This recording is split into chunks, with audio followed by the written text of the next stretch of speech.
역사는 그냥 인간들의 역사가 아니라 바로 히스 스토리, 그분의 이야기입니다. 그래서 우리는 성경을 읽을 때에 우리 사람의 관점에서 바라보지 않고 하나님께서 어떤 일을 행하려 하시는가 하는 하나님의 관점으로 깊이 주목할 필요가 있습니다. 그래서 하나님의 말씀을 통해서 우리는 하나님을 알아가야 되고, 하나님의 말씀을 통해서 역사를 읽을 줄 알아야 되고, 하나님의 말씀을 통해서 우리의 인생을 조명하는 사람이 참으로 복이 있는 사람이라고 믿습니다.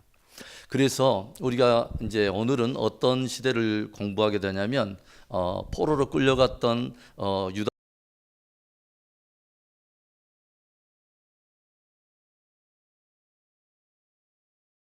그런데 놀랍게도 하나님께서 유다 백성들을 이 되돌이킬 때에 저들의 어떤 경건함이라든가 저들의 어떤 대단한 어떤 그 힘과 저들의 어떤 군사력을 동원하신 것이 아니라 놀랍게도 이방 한 왕을 통해서 어떤 칙령을 반포하게 함으로 인해서 주의 말씀을 이루셨다고 하는 거죠.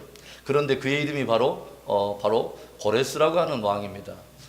그래서 바벨론이 페르시아 제국에 의해서 멸망을 당하는데 바사, 즉 페르시아 초대 왕이 고레스라고 하는 사람인데, 이 사람이 참으로 이스라엘 유다 백성들이 도저히 생각하지도 못할, 한 번도 상상하지 못한 놀라운 어떤 칙령을 내리는 거죠. 그런데 놀랍게도 이 고레스가 등장하기 전에 약 200년 전의 사람, BC 700년 전에 700년의 사람 이사야라고 하는 사람이 바로 이 고레스라고 하는 이름을 애언을 했다고 하는 거죠. 참으로 놀랍죠. 그래서 이사야서 46장 10절에는 이런 말씀이 있어요.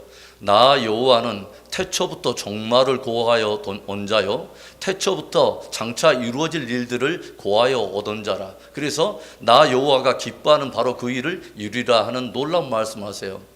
성경이 참으로 놀랍고 하나님은 참으로 놀라운 것은, 주님께서는 태초부터, 벌써 성경이 시작될 때부터 어디 끝을 이야기하시냐면 영원 끝까지 이야기하시는 분이라는 거죠. 그래서 우리는 어떻게 이 성경을 우리가 바라볼 때도 성경이 66권이 각기 저자가 다르고 살았던 시대가 다르고 어떤 그 장소와 저들의 신분과 어떤 대단한 격차에도 불구하고 놀라운 주제로 일관성 있게 통일될 수 있는 그 놀라운 이유 중에 하나는 바로 역사 위에 초월하신 하나님께서 당신이 의도적으로 역사 속에 이루시고 마지막 점 끝에 계획하신 그 일을 이루시려고 하는 그 모든 일들을 하나님의 종 선지자들에게 성령의 감동을 통해서 바로 그 일을 다 계시하셔서 기록하셨기 때문이라는 거죠.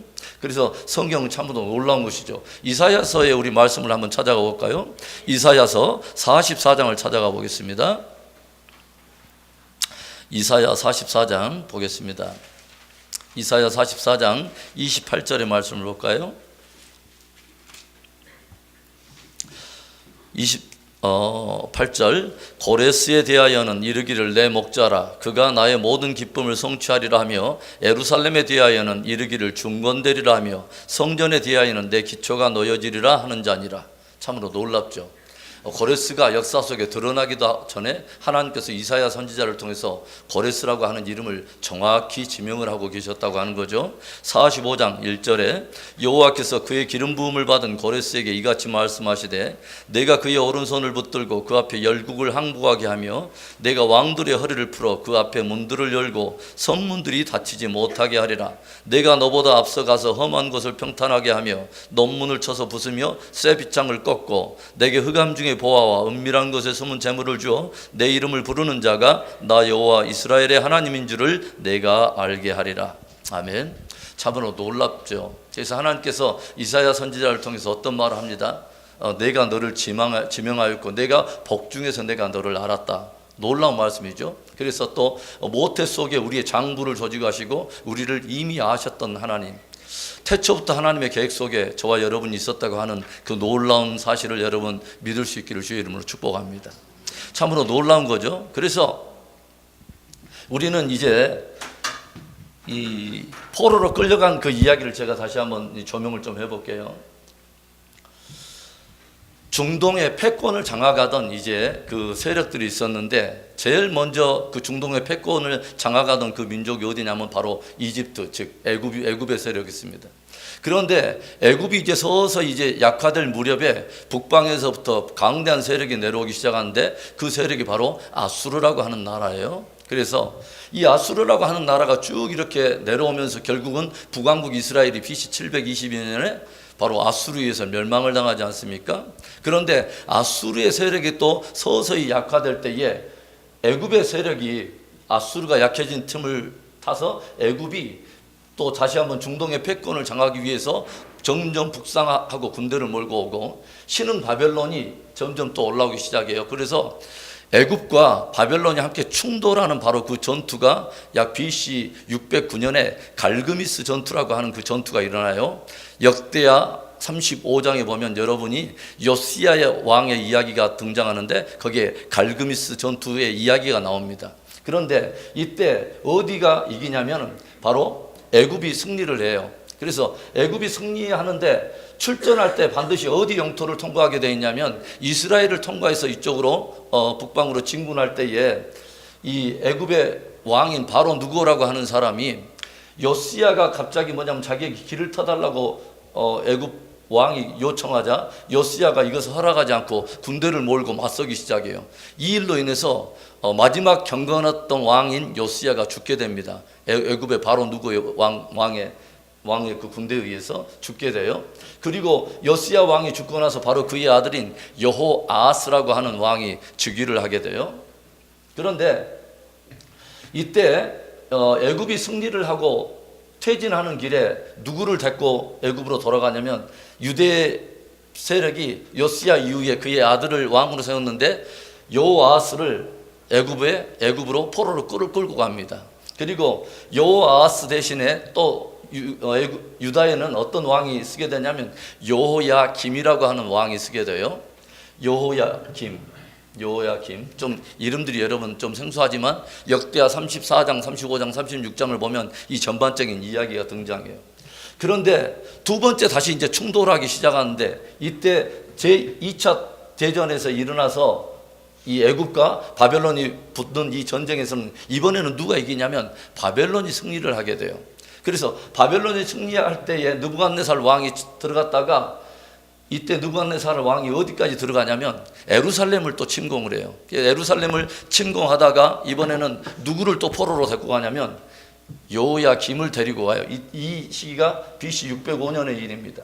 그래서 BC 605년에 여호야김 왕을 끌고 갈 때, 그리고 여러 귀족을 데리고 갈 때 누가 함께 끌려가냐면 다니엘이라고 하는 선지자가 끌려가죠. 605년에.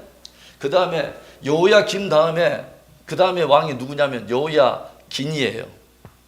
그래서 김긴나를 그렇게 고통을 좀 당해요. 그런데 여호야긴이 왕으로 세웠는데, 그 다음에 바벨론의 느부갓네살 왕이 여호야긴이 바벨론에 조공을 바치는 것을 거부하고 은밀하게 애굽과 함께 내통을 하는 것을 알고 바벨론이 또 들어가 가지고 이번에 두 번째 또 포로로 끌고 가는 역사가 일어나는데 BC 약 597년경의 일입니다.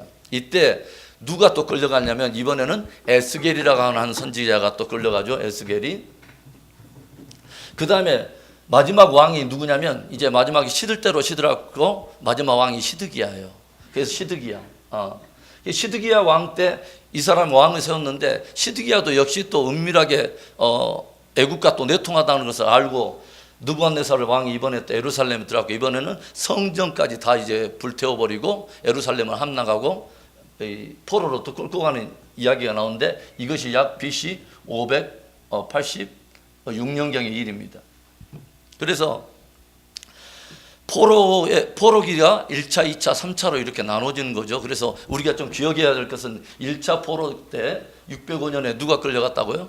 다니엘이라고 하는 선지자가 끌려갔다. 그 다음에 두 번째 597년에는 에스겔이 끌려갔다. 그 다음에 세 번째는 이제 예루살렘 성전도 다 불타버리고 철저하게 이제 함락이 되는 그런 일들이 벌어지죠.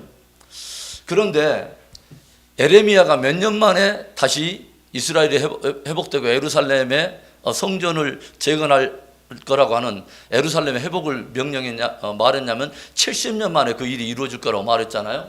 그러면 605년부터 약 70년이 흘러가면은 그때가 몇 년 정도가 되냐면 BC 약 538년경의 일입니다. 그런데 BC 536년에 어떤 일이 벌어냐면 536년경에 예루살렘으로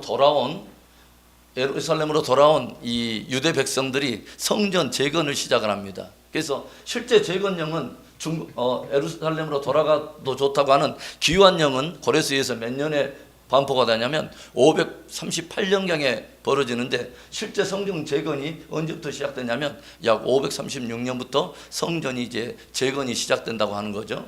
제가 이제 이 이야기를 좀 할게요. 자, 포로기도 3차에 걸쳐서 포로를 끌려갔는데 귀환하는 역사도 역시 3번에 걸쳐서 귀환기도 이루어집니다. 그래서 제1차 귀환기가 538년에 이때 누구에 의해서 귀환령이 떨어졌다고요?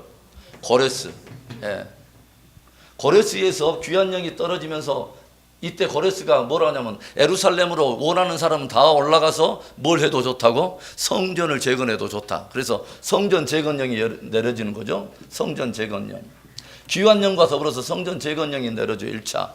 이때 1차 귀환 때 지도자가 두 사람, 이 사람들은 우리가 기억할 필요가 있어요. 누구와 누구냐면 스룹바벨과 대제사장 여호수아입니다. 이 두 사람이 지도자예요. 누구예요?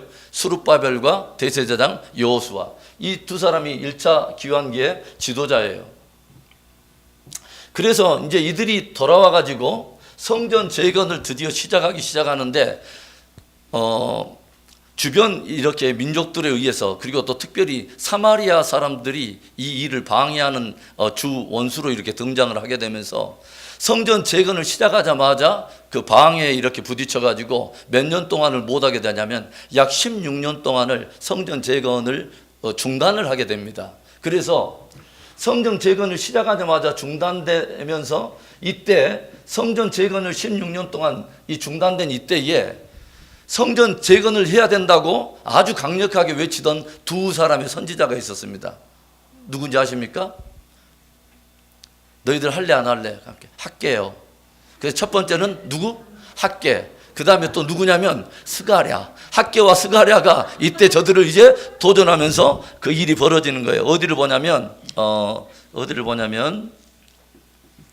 에스라 4장 24절을 보겠습니다. 에스라 4장을 보겠습니다. 에스라 4장 24절을 봐보세요. 이에 예루살렘에서 하나님의 성전 공사가 바사왕 다리오 제2년까지 중단됩니다. 왜냐하면 그 방해 공작으로 인해서요.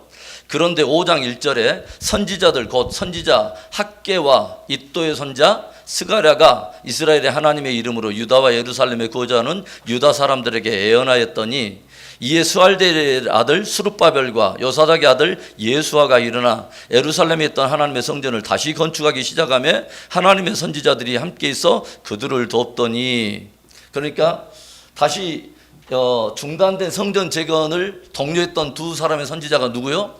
학계하고 누구? 스가랴. 그래서 이 두 선지자의 또 동료를 입어서 다시 성전 재건을 시작해서 성전 재건을 약 BC 516년경에 성전이 완공이 됩니다. 자, 그리고 이제 제2차 귀환령이 떨어지는데 이때는 한참 뒤에 누구냐면 BC 약 458년경에 제2차 성전 귀환이 떨어지는데 이때 지도자는 누구냐면 바로 에스라입니다. 자, 에스라가 사람들을 데리고 와요. 그래서 뭐냐면 성전은 재건되었는데 조국의 이스라엘 백성들, 유다 백성들 가운데 하나님의 말씀을 향한 어떤 귀한 비전을 가지고 학자 겸 그 제사장이었던 에스라가 마음속에 깊은 다짐을 하죠. 조국 예루살렘에 돌아가가지고 예루살렘에 남아있는 성전 재건을 했지만 아직도 황폐해진 저들의 마음을 하나님의 말씀으로 다져야겠다고 생각하고 에스라가 굳게 결심을 합니다. 에스라 7장 10절에 에스라가 뭘 굳게 다짐을 하냐면 나는 여호와의 말씀을 배우고 연구하여 가르치리라. 그래서 저들이 어떤 그 무너진 심령 안에 하나님의 말씀을 토양을 다지는 역할을 해요. 이때. 그리고 드디어 또 BC 444년경에 누가 이제 등장하냐면 느헤미야가 등장합니다. 느헤미야가 무엇을 듣고 이 마음속에 도전을 받냐면 에스라나 느헤미야는 사실은 포로 제2세대입니다. 그래서 사실은 저들은 바벨론에서 태어났던 사람이에요. 그런데 느헤미야가 딱 들었다 보니까 뭔 소리를 딱 들으냐면 저국 지금 자기 저국 이스라엘의 수도 예루살렘에 성곽이 외벽 성곽이 다 무너져 있는 그대로 성전은 세워졌고 이렇게 사람들은 돌아갔지만 뭐요? 외벽 예루살렘 지키는 외벽 성곽이 다 무너지고 문이 불타 있다는 그 소식을 듣고 나서 느헤미야가 마음이 너무 아파가지고 이걸 가지고 기도하는 내용이 느헤미야 나오지 않습니까? 이걸 가지고 하나님께 간절히 기도함으로 인해서 느헤미야가 어떤 지위에 딱 올라가죠. 총독의 자리에 딱 이제 올라가는데 기도를 한 가운데 아닥사스다 왕의 술관원이 되죠. 그러니까 술관원은 그냥 술 따르는 정도의 사람이 아니라 이 바사 왕의 어떤 그 가장 정치 고문, 가장 가까이에서 그에게 무엇인가 아주 중요한 정책을 결정할 때 무엇인가 자문할 수 있는 아주 중요한 위치에 올라가죠. 느헤미야가 기도하는 가운데. 그리고 이 아닥사스다 왕에게 허락을 맡아가지고 드디어 뭐냐면 느헤미야가 예루살렘 외곽의 성벽을 재건하고 그 다음에 불타버린 성문을 수축하려고 조서를 받아가지고 돌아가는 이야기가 등장하죠. 그래서 포로기도 1차, 2차, 3차가 있었지만 귀환 시도도 역시 1차, 2차, 3차 귀환이 있었다. 1차 귀환은 누가 지도자더라고요? 수르바벨과 대제사장 여호수아. 그 다음에 2차 지도자는 에스라, 3차 지도자는 느헤미야. 그런데 1차 지도자인 수르바벨과 대제사장 여호수아의 주된 역할은 뭐냐면 무너진 성전을 재건한 것입니다. 그렇죠? 그래서 이 성전을 수르바벨 성전이라고 그러는 거죠. 그렇죠? 1차 성전은 누가 세웠죠? 솔로몬. 그래서 그걸 솔로몬 성전이라고, 이것은 뭐요? 수르바벨 성전이라고 말을 해요. 그 다음에 에스라는 주로 어떤 역할을 하냐면 말씀으로 무너진 심령들을 이렇게 세운 역할을 하고, 그 다음에 느헤미야는 무엇을 해요? 무너진 예루살렘 외곽의 성벽을 재건하고 뭐요? 불타버린 성문을 수축하는 일. 요 일을 딱 끝나고 나서 뭐냐면 느헤미야와 에스라가 합작을 해가지고 부흥을 일으키는 장면이 이제 느헤미야 8장부터 등장하는 구약의 7대 부흥 중에 하나인 수문합 부흥광장, 수문합 그 부흥성회가 일어나는 거죠. 수문합 부흥 운동이 일어나는 거죠. 이 이야기가 오늘의 전체적인 개락적인 이야기입니다. 그래서 우리가 이제 먼저 생각해야 될 것은 뭐냐면 가장 역사의 짙은 어둠 속에서 70년이라고 하는 바벨론의 그 포로기 때 우리는 이 앞전에 무엇을 봤냐면 이제는 모든 하나님께서 아브라함과 약속했던 언약과 어떤 열방을 향한 구원을 위해서 이스라엘을 선택했던 하나님의 구원의 역사는 다 이제 끝난 것인가? 왜죠? 이제는 성전도 불타버렸어요. 그리고 뭐요? 약속의 땅에서 이제 쫓김을 받고 하나님 없는 이방에 이제 그 포로 생활을 경험하면서 이제 하나님 우리를 과연 떠나셨는가? 모든 역사는 이제 끝났는가? 하나님은 도대체 어디 계시는가? 바로 그때에 하나님께서 에스겔과 다니엘이라고 하는 선지자를 통해서 포로기 짙은 어둠 속에서도 뭐요? 하나님께서 당신의 놀라운 계시들을 펼쳐는 이야기를 이 앞전 우리 함께 나왔어요. 짙은 어둠 속에 우리 하나님의 사람들이 봐야 될 것은 어둠이 아니에요. 하나님은 여전히 살아계시고 하나님은 당신의 일을 하신다는 것입니다. 할렐루야.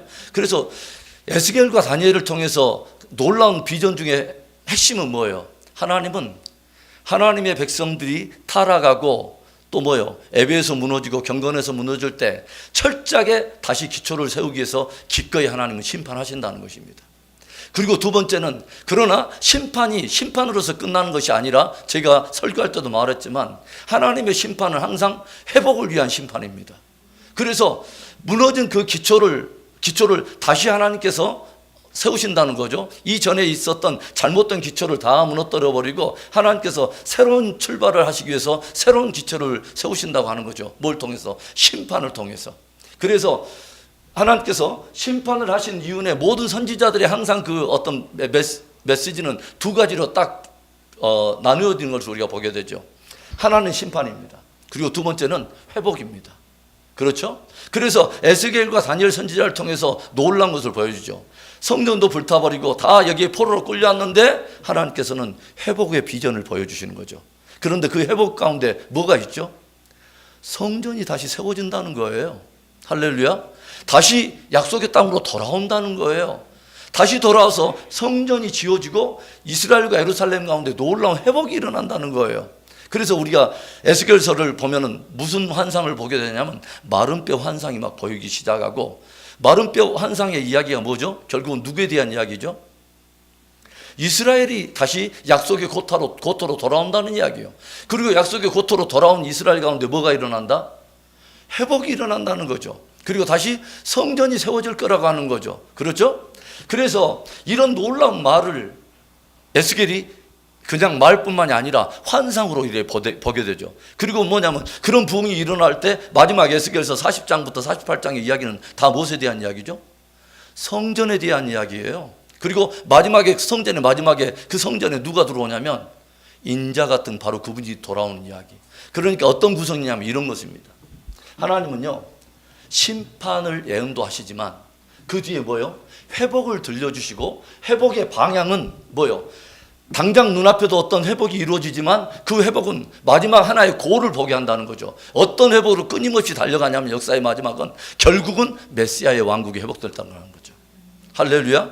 그러니까 끊임없이 우리는 어떤 그런 큰 하나님의 그림을 우리가 바라보고 있어야 지금의 어둠이 아닌 장차 나타날 하나님의 어떤 그 영광, 진짜 하나님의 나라, 이런 것들을 바라볼 수 있어야 현재적인 우리가 어려움과 고난을 뛰어넘을 수 있다고 하는 것이죠. 할렐루야. 그래서 저들은 성전을 봤어요. 그리고 막 회복에 대한 것을 봤기 때문에 돌아온 유다 백성들은 돌아오면 뭐부터 할 것 같아요? 성전 짓죠. 왜 그러냐면 하나님이 이미 다니엘과 에스겔 선지자를 통해서 성전의 회복을 이야기했기 때문에 다시 약속의 땅으로 돌아왔다, 그것도 예루살렘으로 돌아왔다 하면 저들은 무엇을 하냐면 성전을 짓는 것입니다. 할렐루야. 자, 이건 아주 놀라운 우리에게 인사이트를 주는데 뭐냐면 이런 거예요.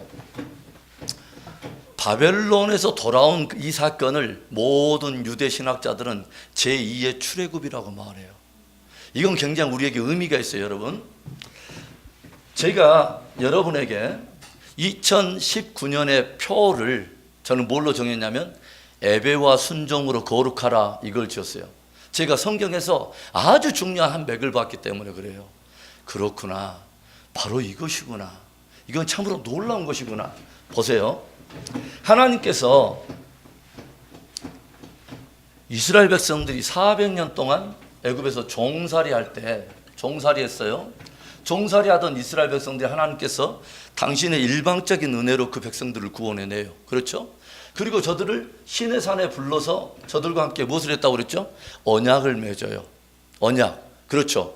그래서 나는 너의 하나님이 되고 너희는 나의 백성이 되리라. 그래서 하나님과 인간 사이에 언약이 등장하는데 이걸 뭐라고 하냐면 시내산 언약이라고 그래요.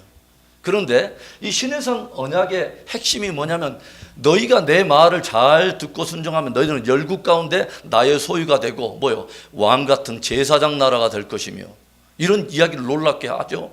그러니까 이스라엘 백성들도 그 하나님 앞에 반응하잖아요.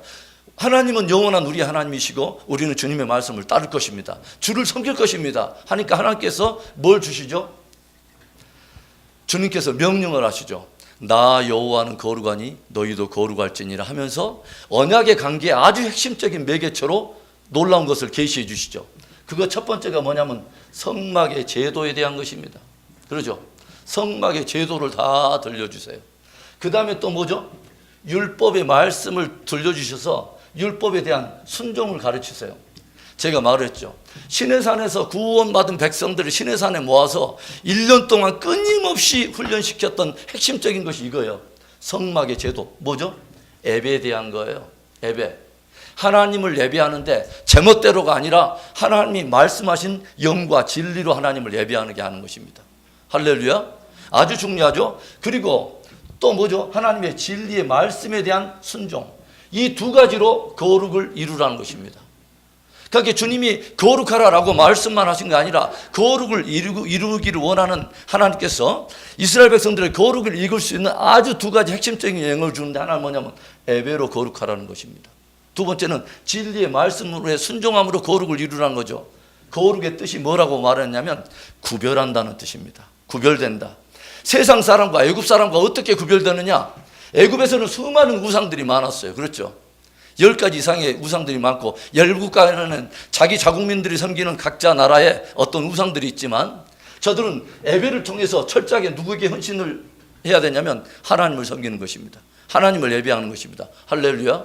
그리고 또 하나, 세상 사람들과 하나님 없는 백성들과 뭐가 다르냐면 하나님의 진리의 순종함이 다른 것입니다. 애굽의 바로의 왕이 진리가 아니라 뭐예요? 이제는 하나님의 말씀이 저들을 움직이는 결론이 되고, 그것이 진리인 백성들이 하나님의 백성인 것입니다. 할렐루야. 이건 굉장히 중요하죠. 그런데 이걸 제1의 출애굽이라고 우리가 말할 수 있다면, 아까 지금 바벨론에서 돌아온 이야기를 제2의 출애굽으로 생각한다면, 여러분 보세요. 70년 동안 이들이 여기서 종살이를 해요. 포로 생활을 합니다. 포로 생활에서 돌아온 저들이 돌아와서 출애굽한 이스라엘 백성들에게 하나님께서 말씀하실 때 성막을 지어라 해서 저들은 다 성막 지었어요. 그렇죠? 그리고 법궤를 지고 하나님의 진리를 따라 순종하는 진리에 대한 율법을 가지고 계속 어딜 가나 법궤 메고 다니고, 이 진리에 대한 말씀에 대해서 항상 구별된 하나님의 백성의 이것을 거룩히 이룬 거죠. 그런데 똑같은 거죠. 바벨론에서 돌아온 이스라엘 백성들은, 유다 백성들은 무엇을 하냐? 제일 먼저 성전 짓는 거예요. 성전. 그렇죠? 무엇에 대한 이야기죠?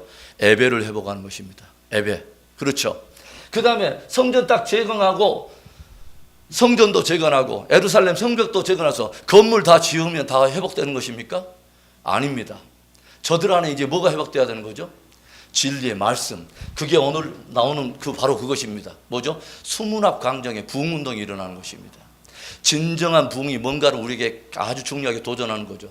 하나님의 원리는 똑같은 거예요. 뭐냐면 먼저는 하나님을 향한 영과 진리로 드리는 예배가 회복되고, 그 다음에 뭐요?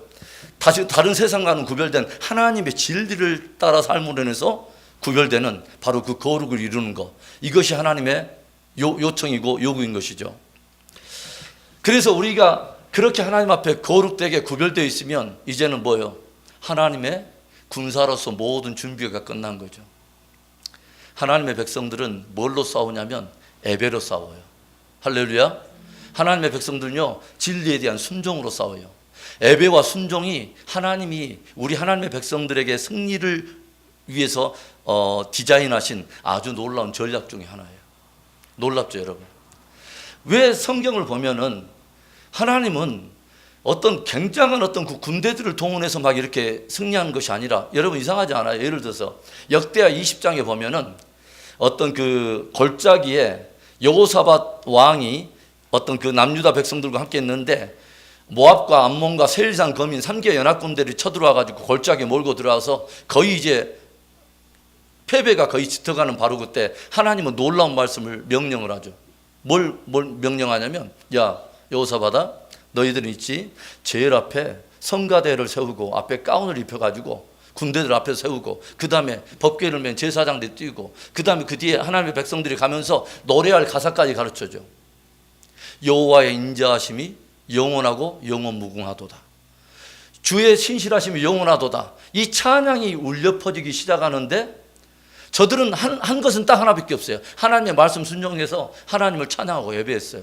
그런데 저들의 찬양이 울려 퍼지기 시작할 때 하나님의 복병들이 3개 연합군들 사이에 자중질환을 일으켜가지고 자기 두 민족끼리 서로 치고받고, 한 민족 때려잡고 나머지 또 3민족 둘이가 치고받더니 또 둘 다 전멸하는 놀라운 이야기들이 등장을 해요.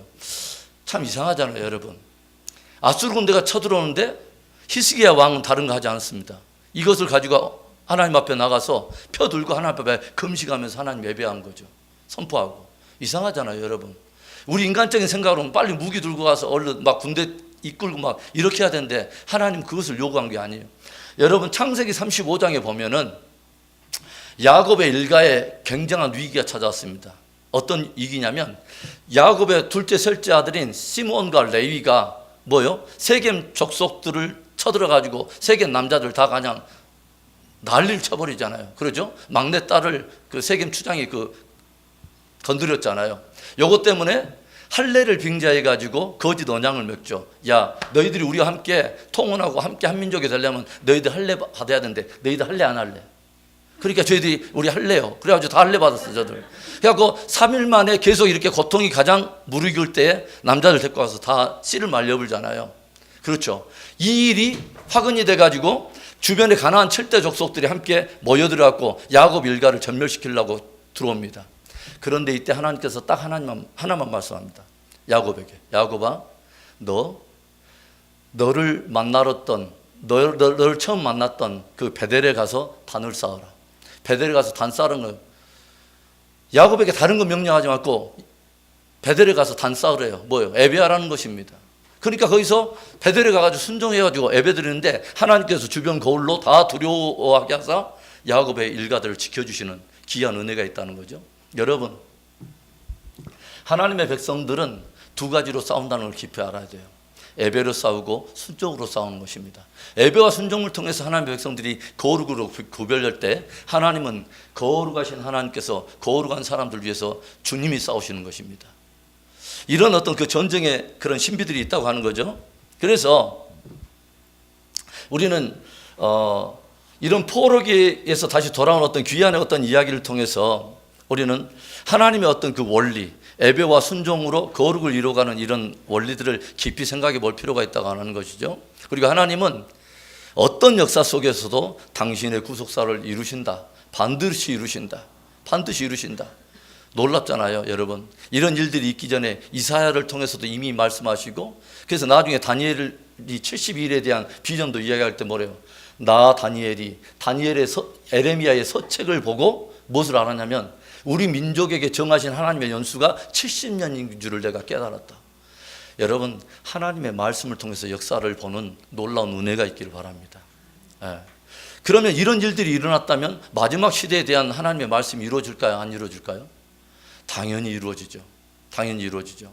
우리는 어떤 것도 계속 보고 있어야 되냐면 다니엘서 2장에 보면 느부갓네살이 큰 신상을 봤습니다. 그렇죠? 큰 신상을 봤는데 어떤 신상을 봤냐면 머리는 정금이요, 가슴과 팔은 은이요, 막 이런 신상을 봤는데 이것이 어떤 이야기였죠?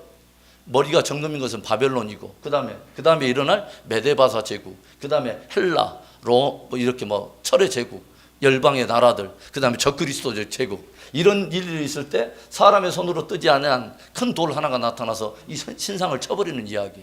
여러분, 이런 것들을 보면서 우리는 굉장한 인사이트를 보게 되죠. 제가 예전에 그런 이야기를 했습니다만 머리가 바벨론이야, 가슴과 팔은 메데바사야, 헬라야, 그 다음에 네 번째 제국이 있고 쭉 있는데 적그리스도 뿔의 제국까지 쭉 나타났는데 놀라운 신비 중에 하나는 이 모든 게 한 몸에 속해 있다는 것입니다.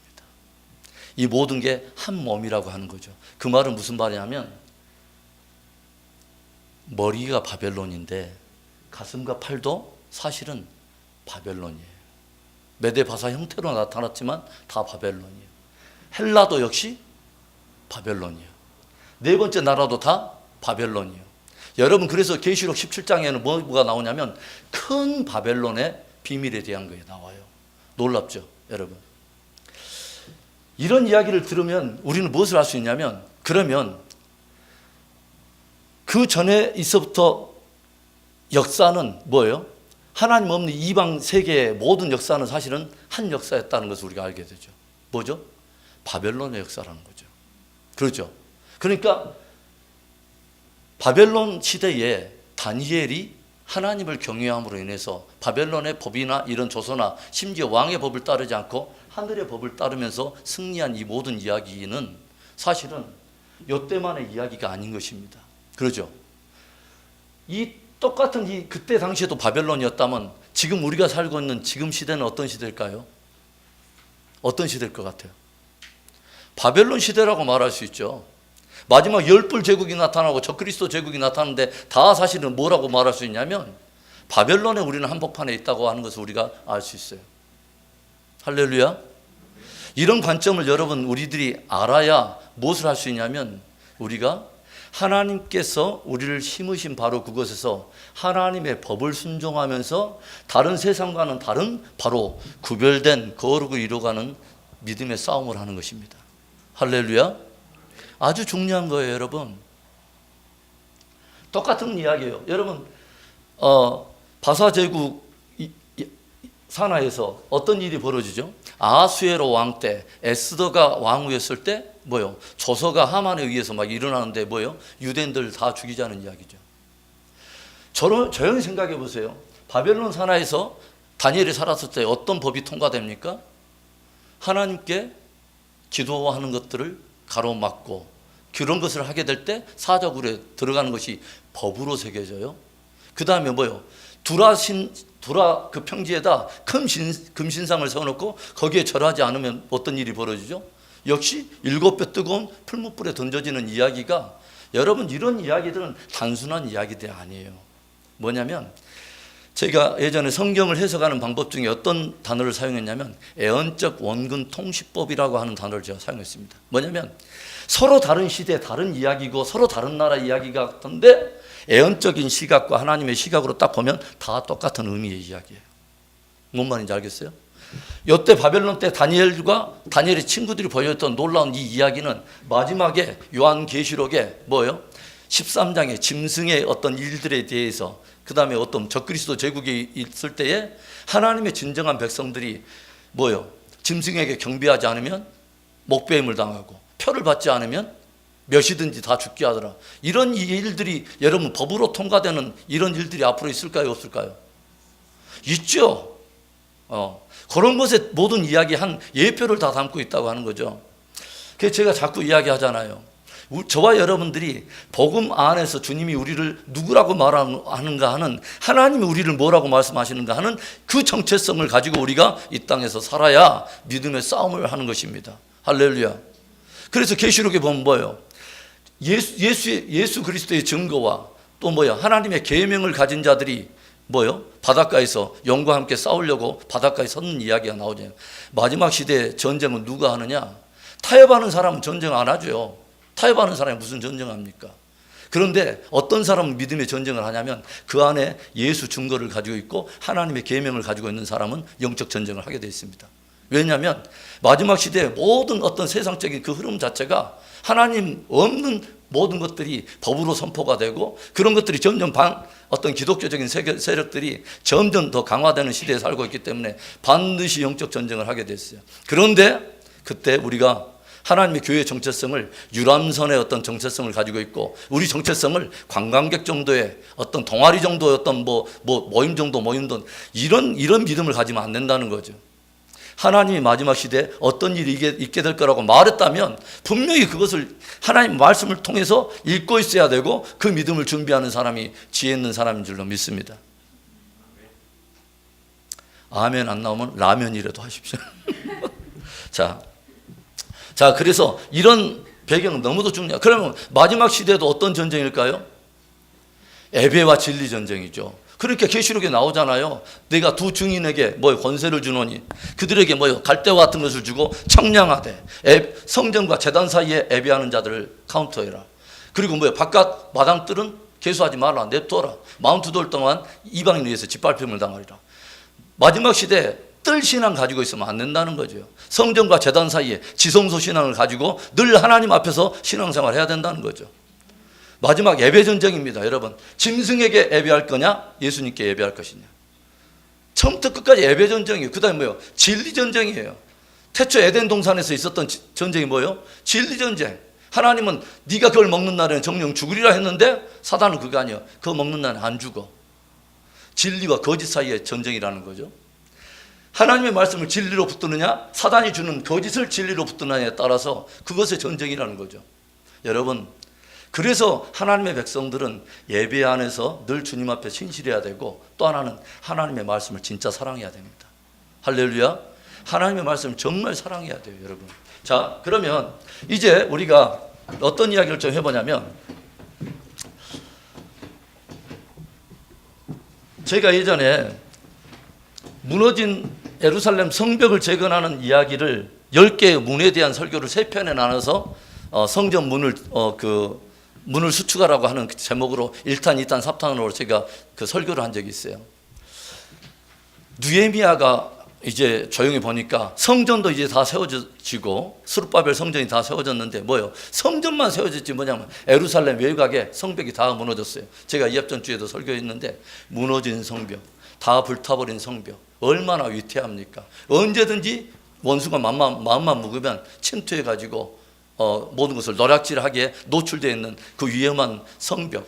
이 이야기를 듣고 느헤미야가 하나님께 기도하고 술관원이 되고 아다사스대의 조서를 받고 예루살렘으로 돌아와요. 그리고 성벽을 재건하죠. 그래서 그 성벽의 10가지의 그 문을 수축한 이야기가 있는데 제 마음속에 그런 생각이 들어요. 우리들도 이 10개의 문을 의미를 조용히 생각하면서 나의 어떤 신앙의 문에는 이 문은 정말 온전한가? 혹시 내 안에 이 문이 불타버리고 없지는 않은가? 이런 것들 우리가 좀 점검하면 참 좋겠다 하는 생각이 들어요. 10개의 문은 양문에서 시작해서 제일 마지막에 합 밑간문에서 딱 끝나는데 양문은 조용히 생각해 보세요, 여러분. 우리 안에 양문은 견고한가? 주님께서 그런 말을 해줘. 뭐냐면 요한복음 10장에서 나는 뭐예요? 나는 양의 문이라. 그래서 양문이신 예수 그리스도. 그게 무엇을 말하냐면 바로 구원에 대한 우리의 점검 말입니다. 이 문을 통해서 양들은 들어가서 뭐요? 들어가고 나가며 구원을 얻고 꼴을 얻으리라. 그러니까 뭐냐면 진짜 나의 구원과는 정확한가? 양이신 예수 그리스도에 대한 바로 그 복음 때문에 나의 거듭남은 정확한가? 늘 감검하고 있어야 된다는 거죠. 할렐루야. 양문 말이죠. 구원에 대한 어떤 이 거듭남의 사건. 그 다음에 두 번째 문이 뭐예요? 뭐예요? 어문이 있어요. 피쉬게이트죠. 그래서 어문. 우리가 정말 구원받은 자고 주님의 십자가의 복음이 나에게 진짜 진리가 된 나의 안에 정말 영혼에 대한 깊은 복음에 대한 갈망은 있는가? 어문 말이죠. 주님께서 베드로와 요한을 만나고 제자들을 만날 때 바로 뭐라고 말하냐면 내가 너희를 사람을 낚는 어부가 되게 하리라 말씀하죠. 그리고 마태복음 13장에도 그 7가지 천국 비유 중에 제일 마지막이 뭐냐면 천국은 마치 뭐요? 그물을 바다에다 그물을 내려가지고 거기에서 고기를 다 낚은 후에 마지막에는 뭐요? 바닷가에 가가지고 좋은 것과 나쁜 것을 분리하는 이런 이야기를 하잖아요. 그 그물은 그냥 그물이 아니에요. 위에만 이렇게 던져가지고 대충 한 게 아니라 바다 밑까지 깊은 무게 있는 추를 내려가지고 모두 다 긁어버리는 어떤 그 예인망 어선인데 이것을 헬라어로 뭐라고 말하냐면 사케네라고 그래요. 이 그물 이름이 사케네야. 다 캐내요. 싹 캐내가지고 그리고 나중에 이제 고르는 게예요. 우리 안에 영혼을 향한 바로 그 열정, 우리 안에 어문이 불타있지는 않는가? 사람들을 봐도 믿지 않는 사람을 봐도 내 마음은 무디고 어떤 이런 것들, 영혼에 대한 우리 어떤 그 목마름들, 우리 안에 어문이 회복되는 귀한 은혜가 있길 바라요. 그렇죠? 그 다음 세 번째는 뭐예요? 옛문이에요. 올드게이트죠. 그렇죠? 옛문. 우리의 신앙은 항상 뭐예요? 성경의 예전에 믿음의 선진들이 걸었던 어떤 신앙의 정통들을 늘 보면서 우리가 따라가고 있어야 되는 거죠. 사도와 선지자들의 터 위에 세운 교회라고 에베소서 말하잖아요. 우리들의 신앙은 사도와 선지자들의 터 위에 서 있어야 돼요. 그렇죠? 요한계시록에서도 보면 뭐예요? 새 예루살렘 성은 보니까 12진주문이 있고 또 12기초석이 있는데 12진주문 위에는 뭐가 있죠? 12지파의 이름이 있고 12기초석에는 12사도의 이름이 있어요. 뭐죠? 새 예루살렘 성은 사도와 선지자들을 통해서 구원받은 모든 백성들이에요. 그러니까 어떤 신앙의 정통성. 그래서 에레미야 6장 16절 이렇게 보니까 어떤 일이 있냐면 17절에 어떤 말씀이 있냐면 너희는 뭐요? 길에 서서 옛적 그 길을 보라는 거죠. 옛 선지자들, 옛 선조들이 어떤 길을 걸었는가를 조용히 생각해 보라는 거죠. 믿음이 허다한 증인들이 어떤 믿음을 가지고 승리하고 있었는가를 늘 기억해 보라는 거죠. 굉장히 중요해요. 자, 그 다음에 네 번째는 어떤 문입니까? 보니까 골짜기 문이에요. 골짜기 문은 우리 어떤 믿음 생활을 하면서 늘 평지와 같은 곳이 아니죠. 골짜기를 지날 때도 있지만 어떤 믿음의 연단이 찾아올 때 기꺼이 우리는 대가를 지불하며 제자 도를 걷는가 이 말입니다. 그래서 우리는 연단된 믿음을 가질 수 있어야 되죠. 내 믿음은 평지에서도 믿음이어야 되지만 골짜기에서도 믿음이어야 됩니다. 그러죠? 굉장히 중요하죠. 그래서 제가 이 앞전에 아가서 말씀을 통해서도 그런 말씀이 있지만 나는 골짜기의 백합화라. 그러니까 주님은 뭐라고 2장 2절에서 뭐라고 말하냐면 나의 사랑하는 자야 너는 가시나무 가운데 백합화로다 말을 하잖아요. 이렇게 우리의 믿음은 골짜기에서도 주님을 위해서 꽃을 피우고 가시나무 가운데서도 주님을 위해서 꽃을 피우는 그런 백합화 신앙이 있어야 된다고 하는 거죠. 자, 그 다음에 네 번째는, 그 다음에는 뭐예요? 다섯 번째는 북문이에요. 이건 뭐 덩게이트, 말 그대로 똥문이라는 뜻인데 뭐예요? 예루살렘에 있는 모든 어물구들과 잘못된 모든 것들을 뭐요? 이 북문을 통해서 다 예루살렘 바깥쪽에 흰놈의 골짜기에다 막 내버리는 그 통과하는 문이죠. 우리 안에 회개 신앙이 있어야 된다는 거죠. 안에 어물 것, 버릴 것은 다 버려야 새 것이 들어올 거 아닙니까? 이 덩게이트가 불분명하면 세상과 똑같은 삶을 살 수밖에 없어요. 세상에도 다 똥 지저분한 거 있고 우리 하나님의 공동체도 다 그런다면 경계가 없고 덩게이트가 없다면 다 불타버렸다면 무슨 경계가 필요가 있습니까? 우리 안에 회개 신앙이 참으로 귀하다고 하는 것이죠. 버릴 것은 버리고 뭐요? 다시 채울 건 세우는 바로 이 문은 정확히 세워져 있는가? 그 다음에 뭐요? 샘문이 있어야 되는 거죠. 샘문은 뭐요? 성령 충만을 말하는 거죠. 그래서 파운틴 게이트인데 하나님의 성전에서부터 물이 제단으로 흘러나와 가지고 뭐냐면 열방으로 흘러가면서 이 사람들을 살리는 에스겔이 봤던 그런 역사들은 다 성령의 역사의 한 예표인 거죠. 주님께서 또 뭐라고 말합니까? 초막절에 주님께서 나를 믿는 자는 성경에 이른 것 같이 그 배에서 생수의 강이 넘쳐리라. 이는 뭐요? 믿는 자들이 받을 성령을 가리킴이라. 할렐루야. 우리는 늘 성령 충만을 사모해야 돼요. 늘 성령을 사모해야 돼요. 성령을 사모하지 않으면 우리는 무엇을 자꾸 끝나면 세상을 이길 방법이 없어요. 내 힘과 의지로 이게 안 돼요. 예. 그러니까 늘 성령의 우리가 충만함을 사모하고 있어야 된다고 하는 거죠. 성령 충만하지 않으면 우리는 정욕 충만, 감정 충만할 수밖에 없어요. 자, 그 다음에 뭐예요? 수문. 이건 뭐예요? 말씀 신앙입니다. 말씀 신앙. 물로 씻어 말씀으로 깨끗게 하느니라. 말씀 신앙 너무도 중요하죠. 조금 있다 무슨 부흥이 나오냐면 수문 앞 광장에 부흥이 나와요. 수문 앞 광장에서 부흥이 일어나요. 이건 굉장히 중요한 거예요. 구약의 7대 부흥 중에 하나인데 우리는 부흥에 대한 어떤 성경적 개념을 가지고 있어야 돼요. 성경이 말하는 부흥은 그냥 양적 성장, 새로운 개혁 이런 것을 부흥이라고 말하지 않아요. 거룩한 개혁을 말해요. 새로운 개혁이 부흥이 아니라 거룩한 개혁이어야 돼요. 무엇을 기준으로? 말씀을 통해서. 자, 그 다음에 보면은 마문이 하나 나오죠. 마문은 말들이 통과하는 문이에요. 그렇게 전쟁이 터지면 왕이고 군사들고 이 마문을 통해서 적들을 향해서 진군하는 우리 안에 영적 전쟁을 치러야 된다는 거예요. 영적 전쟁에 대한 이것이 있어야 된다는 거예요. 에베소서 6장에 무엇을 말합니까? 영적 전쟁에 대한 이야기를 하잖아요. 그렇죠? 정사와 권세와 어둠의 주관자들과 우리의 이런 전쟁이 있다. 우리의 전쟁은 무엇에 속한 것이 아니냐면 혈과 육에 대한 전쟁이 아니야. 혈과 육에 대한 전쟁, 적들을 착각하지 말라는 거죠. 사람이 적이 아니라는 거죠. 뭐예요? 정사와 권세와 어둠의 주관자들이 있고 잘못된 것들이 있다. 이것에 대한 부분을 우리가 간파해야지 우리가 뭐예요? 영적 전쟁을 치를 수 있다는 것이죠. 하나님의 전신갑주, 구원의 투구, 의의 흉배, 그 다음에 진리의 띠, 평안의 복음에 예비한 신, 믿음의 방패, 성령의 검, 하나님의 말씀을 가지라. 무시로 성령 안에서 기도하라. 여러분, 영적 전쟁 우리가 해야 된다는 것이죠. 아주 중요한. 그 다음에 뭐예요? 마문 다음에 동문이 있어요. 이스트게이트. 여러분, 동문은 무엇을 말하냐면 주님의 재림과 관련이 있습니다. 에스겔서에 보면은 어떤 일이냐면 하나님의 영광이 예루살렘을 점점 떠나요. 그 이야기 여러분 아세요? 하나님의 영광이 성전에서 떠나. 그리고 나서 어디로 가냐면 동평 감람산 쪽에 좀 머물다가 그러면서 뭐냐면 나가셔요.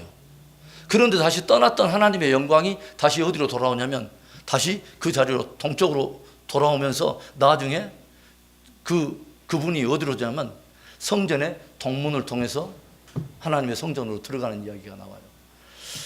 동문은 주님의 재림과 관련했어요. 저와 여러분에게 재림 신앙이 있어야 돼요. 할렐루야. 이건 지금은 굉장히 중요해요. 저는 확실합니다. 마지막 성도, 참 성도들을 깨울 수 있는 유일한 신앙은 재림신앙입니다.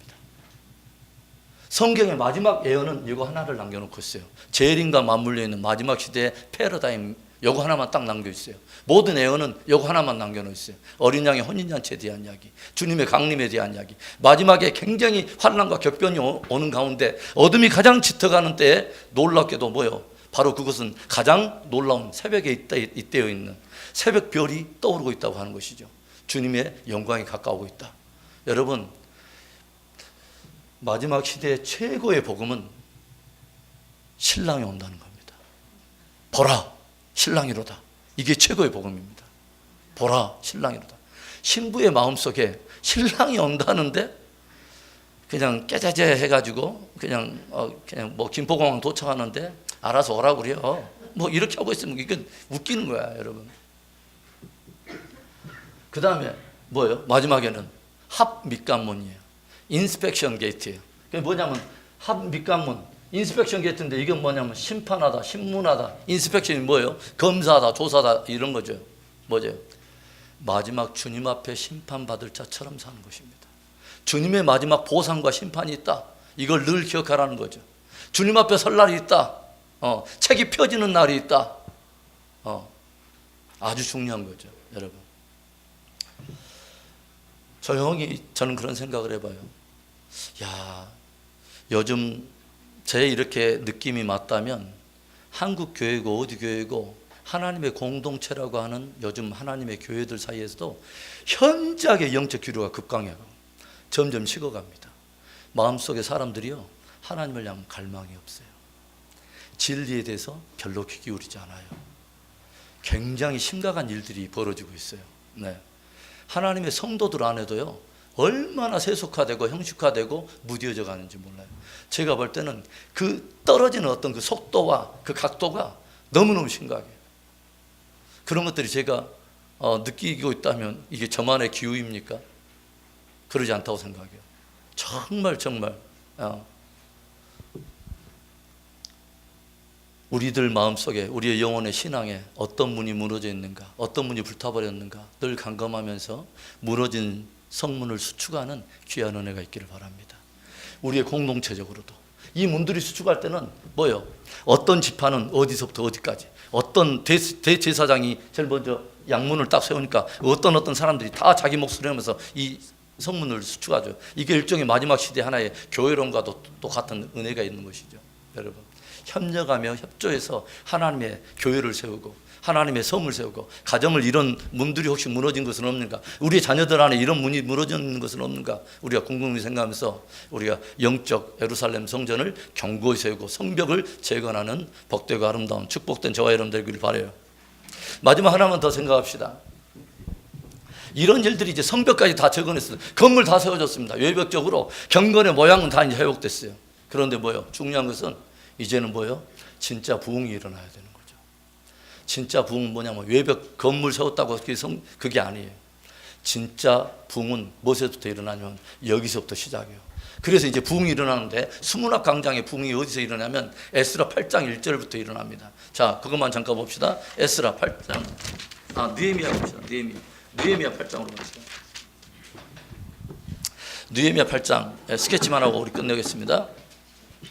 자, 느헤미야 737페이지 느헤미야 8장 1절에 성벽도 다 적어나고 이제 나서 이스라엘 자손이 자기들의 성읍에 거주하였더니 일곱째 달에 이르러, 여러분 이스라엘 원력 가운데 일곱째 달은 무엇과 상관이 있을까요? 이제는 가을 절기가 시작되는 것입니다. 일곱째 달. 봄절기는 유월절, 무교절, 초실절, 그 다음에 칠칠절 이런 것을 봄절기라고 해요. 가을절기는 세 가지의 중요한 절기가 뭉쳐있죠. 뭐죠? 나팔절, 그 다음에 7월 10일 대속제일, 그 다음에 7월 15일 초막절. 일곱째 절기 중에 마지막 절기, 세 개의 아주 중요한 절기가 여기에 묻어 있어요. 이렇게 일곱째 달에 일이 일어났습니다. 자, 일곱째 달에 일을 모든 백성이 일제히 수문 앞 광장에 모였습니다. 그리고 학사 에스라에게 무엇을 말하냐면 여호와께서 이스라엘에게 명령하신 모세의 율법책 가져오기를 청합니다. 하나님의 진리의 말씀을 갖고 오는 거죠. 율법책 뭐냐면 이제는 뭐요? 진리의 성전이 우리 안에 회복돼야 된다는. 외벽, 보이는 어떤 형식과 보여지는 어떤 모양 이런 것들이 건축됐다면 이제 뭐냐면 그 안에 경건의 능력을 담아야 되는데, 경건의 능력이 어디서부터 와야 되냐면 하나님의 말씀부터 와야 됩니다. 할렐루야. 하나님의 말씀. 그래서 율법책을 가져오기를 간절히 청했더니 2절에 일곱째 달 초하루에, 그럼 무슨 날이죠? 나팔절. 그러죠. 7월 1일 제사장 에스라가 율법책을 가지고 회중 앞 곧 남자나 여자나 알아들을 만한 모든 사람들에 이르러 수문학 광장에서 새벽부터 정오까지, 그러면 몇 시간 했다는 거예요. 남자나 여자나 알아들을 만한 모든 사람 앞에서 읽으며 뭇 백성이 그 율법책에 귀를 기울였는데, 귀를 기울이면서 어떤 일들이 벌어지냐면 5절에 에스라가 모든 백성 위에 서서 그들 목전에 책을 펴니 책을 펼 때 뭐예요? 모든 백성이 일어서니라. 저희들이 성경 구절을 성경 봉독할 때 다 일어서서 하나님 말씀 받는 이유가, 저는 여기서 제가 힌트를 얻어서 다 일어나서 하나님 말씀 받으라는 거예요. 그리고 6절에 에스라가 위대하신 하나님 여호와를 송축하며 모든 백성이 손을 들고 아멘 아멘 하고 응답하고 몸을 굽혀 얼굴을 땅에 대고 여호와께 경배하니라. 하나님의 말씀이 떨어질 때마다 저들이 이제 진리를 사모하는 가운데 뭐요? 말씀 떨어질 때마다 아멘 아멘 아멘 했다는 거죠. 그대로 이루어지기를 원합니다. 그대로 이루어지기를 원합니다. 내 안에 무너진 진리의 성전을 세워가고 있다고 하는 거죠, 여러분. 그러죠? 그러면서 옆에 이제 레위인들이 돕습니다. 많은 사람들이 7절 후반부에 보니까 뭐 백성들이 제자리에 서 있는 동안 그들에게 율법책을 깨닫게 하는데, 많은 레위인들이 동원돼서 하나님의 말씀을 깨우쳐주는 거죠. 계속 깨우쳐주고 8절에 하나님의 율법책을 낭독하고 그 뜻을 해석하여 백성에게 그 낭독하는 것을 다 깨닫게 하니, 그 다음에 9절에 저들의 반응이 이거예요. 백성이 율법의 말씀을 듣고 다 우는지라. 총독 느헤미야, 제사장 겸 학사 에스라 백성을 가르치는 레위 사람들이 모든 백성에게 이르기를 오늘은 너희 하나님 여호와의 성일이니 슬퍼하지 말며 울지 말라. 나팔절이라는 거, 절기다 이 말이죠. 야, 하나님의 말씀을 들었는데 너희 안에 뭐야? 회개의 영이 임하여 너희들이 애통하는 그 가운데 있지만, 야, 너희들 너무 슬퍼하지 마라. 너무 낙심하지 마라. 뭐 오늘은 여호와의 성일이다. 놀라운 진리의 말씀으로 인해서 회복이 일어나는 그런 이야기를 이제 보게 되죠. 10절 말씀을 제가 굉장히 좋아하는 구절 하나가 나오는데, 느헤미야가 또 그들에게 이르길 너희는 가서 살찐 것을 먹고 단 것을 마시되 준비하지 못한 자에게는 나눠주라. 이날은 우리 주의 성일이니 근심하지 말라. 그 뒤에 함께 읽습니다. 시작. 여호와로 인하여 기뻐하는 것이 너의 힘이니라 하고. 아멘. 하나님을 기뻐하는 것이 힘입니다. 하나님을 기뻐하는 것. 야, 그래서 이런 일들이 일어나서, 그래서 뭐냐면 말씀의 부흥이 일어나기 시작하는데, 쭉 일어나면서 이게 단회적으로 끝나질 않아요. 저기 보니까 자 8절 9절에서 이제 그 백성들 사이에 하나님의 말씀을 받는 그들 안에 회개의 운동이 일어나기 시작해요. 하나님의 말씀은 반드시 반응을 해야 되는 것입니다. 제가 말을 하잖아요. 말씀을 피하지 않고 직면할 때 역사가 일어납니다. 하나님의 말씀이기 때문에 하나님의 말씀은 반드시 직면해야 될 말씀이에요. 그렇죠? 하나님의 말씀이기 때문에 그렇습니다. 하나님이 진리라고 들려주셨기 때문에 그렇습니다. 저와 여러분을 위해서 들려주셨기 때문입니다. 반드시 반응해야 되는 것이죠. 그러죠? 그래서 이런 회개의 부흥이 일어나기 시작하죠. 그 다음에 8장, 자 18절에 봐보세요. 에스라는 첫날부터 끝날까지 이제 이런 일이 있는데, 지금 이때가 초막절이 있던 이야기죠. 어디를 보냐면 14절부터 먼저 봅시다. 율법에 기록된 바를 본즉 여호와께서 모세를 통하여 명령하시기를 이스라엘 자손은 일곱째 달 절기에 초막에서 거할지니라 하였고 해서 초막을 짓는 이야기가 15절 16절 쭉 나오죠. 그러면서 18절에 에스라는 첫날부터 끝날까지 날마다 하나님의 율법책을 낭독하고 무리가 이래 동안 절기를 지켜 열흘째 날에 규례를 따라 성회를 열었느니라. 그러니까 지금 7월 1일부터 나타난 말씀의 성회가 계속 지금 어디까지 하면 초막절 지날 때까지 계속 지금 말씀의 성회가 일어납니다. 7월 22일 지날 때까지 하나님의 말씀, 계속 하나님의 말씀을 통해서 회개하고 회개하는 것을 따라서 구체적으로 뭐요? 옷을 빨고 실제적인 열매를 맺어가는. 그래서 그런 일들이 일어나서 9장 1절부터 4절 그달 29날에 이제는 20일도 지나고 29날에 이스라엘 자손이 다 모여 금식하며 굵은 벼옷을 쓰고 티끌을 무릅쓰고 모든 이방 사람들과 절규하고 서서 자기의 죄와 조상들의 허물을 자복하고, 이날에 낮 4분의 1은 그 자리에 서서 하나님의 여호와 율법책을 낭독하고 나 4분의 1은 죄를 잡아가고 그들이 하나님 여호와를 경배하는데 쭉 무엇에 대한 회복이죠? 예배에 대한 회복과 뭐예요? 하나님의 진리에 대한 그 회개와 순종의 열매, 이것에 대한 부흥이 일어난다고 하는 거죠. 여러분, 부흥은 제가 말했습니다. 새로운 개혁이 아니에요. 부흥은 하나님의 말씀에 대한 거룩한 개혁이 부흥입니다. 할렐루야. 예, 여러분 깊이 기억해야 돼요. 그 다음에 이 일이 마지막은 뭘로 끝나냐면 9장 쭉 이제 회개 기도하는 이야기가 쭉 나오고 회개하고 빨고 회개하고 성결하게 빨고 이 이야기가 쭉 나오고 이제 9장 38절에 이 이야기는 이걸로 끝나요. 우리가 이 모든 일로 말미암아 이제 견고한 언약을 세워 기록하고 우리의 방백들과 레위 사람들과 제사장들이 다 무엇을 해요?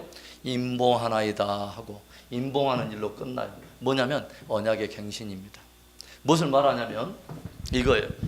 하나님께서 여호수아의 군대가 가나안 땅에 들어가게 되면 너희들은 어디로 올라가냐면 세겜 땅에 가서 축복의 그리심산과 에발산 사이에 제사장들이 하나님의 말씀을 낭독하고 너희 모든 백성들은 이 말씀에도 아멘하고 저 말씀에도 아멘 하면서 언약을 바르게 세우라는 거죠. 그러니까 이스라엘 가운데는 큰 위기가 있을 때마다 사이사이에서 경건한 왕들이 또 무엇을 하죠? 언약을 갱신하는 일들이 나오죠. 끊임없이 매듭을 짓는 이야기가 나오죠. 타락했다가도 또 매듭을 짓는 일, 바로 이 이야기입니다. 포로기에 돌아온 이들이 다 다른 것도 적어나고 다 한 다음에 다시 뭐냐면 임봉하나이다. 뭐요? 하나님과 우리 사이에 신해산 언약의 그 회복 말이죠. 하나님은 우리 하나님이 되고 우리는 당신을 섬길 것입니다. 그러면서 무엇이죠? 우리는 예배와 순종으로 거룩을 이룸으로써 당신의 백성됨을 보일 것입니다. 언약의 갱신 말이죠. 2018년이 저물어가는 이때에 저와 여러분에게 영적 매듭이 지워지는 은혜가 있기를 바랍니다. 어떤 문들이 무너져 있는가를 한 번쯤 점검해보고 야, 이 문 계속 무너져 있으면 안 되겠다. 이 문으로 언제든지 노력하는 마귀들이 들어오고 언제든지 늑탈해서 나의 사각지대 안에 들어와서 그곳을 계속 공략하면서 나를 무너뜨리는 그런 문들은 없는가? 그런 문들을 우리가 견고히 세우는 그런 은혜의 부흥이 있기를 축원합니다. 자, 우리 기도하겠습니다.